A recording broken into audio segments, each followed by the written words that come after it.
हा काव्य तू एकदा हाताने खायचा प्रयत्न कर बाळा. तुझ्या हातात तू एकदा खा. एक तिच्या हातात घात दे बरं. माझ्या जिंदगीतला एक मोठा प्रसंग आहे. तिच्या हातात भात दे. हां भाजी घे भाजी घे. भाजी मिक्स कर. भाजी मिक्स कर.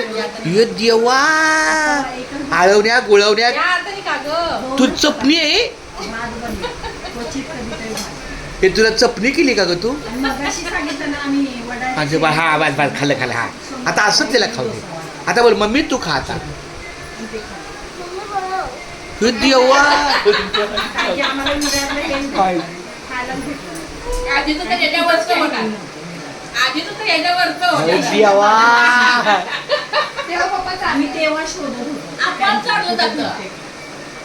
उलट चारायचं अप्रूप आहे.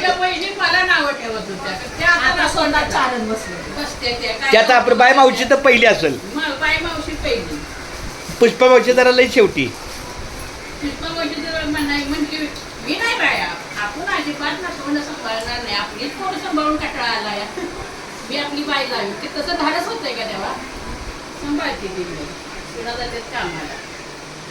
गुत्ताडाय बोललो असून नसल्यासारखं राहिलं मामी. असून नसल्यासारखं राहिलं तर ते छान वाटतं. आपल्या मुलाकडे वेळ द्यायला मिळाला नसतो ना. ते नातवंडात मिळतो. माझी बाळ खातात किती मला बरं वाटतं.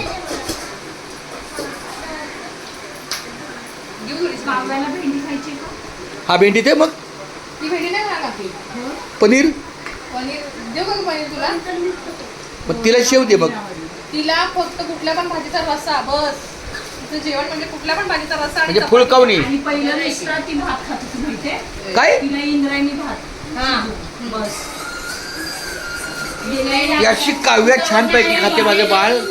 एक नंबर. आमच्या घरात जर कोण असेल आत्ता सध्या कारंडे खानदानीमध्ये जर आत्ता सध्या हे पाणी घे माझ्या बाळाला पाणी द्या. हां आमच्या कारंडे खानदानीमध्ये आत्ता कोण जर व्यवस्थित तर फक्त माझी काव्या शशिकांत कारंडे.